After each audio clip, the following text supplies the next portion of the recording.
What I tell the family members of the brain injury victim is that their job is to do what they can to help their loved one get better. My job is to handle the legal case and to move the case forward as quickly as I can to a successful settlement or resolution of the claim.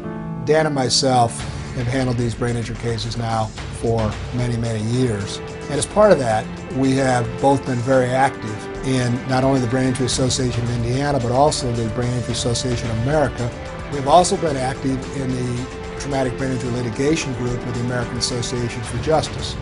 That activity has enabled us to stay on top of developing trends in brain injury, which are critical when dealing with the complicated medical issues. If you have suffered a brain injury or have a loved one who suffered a brain injury, you should contact Dorman Chamberlain Law Firm, because oftentimes we will be able to help you with the effects of the injury that are anything but mild in your life.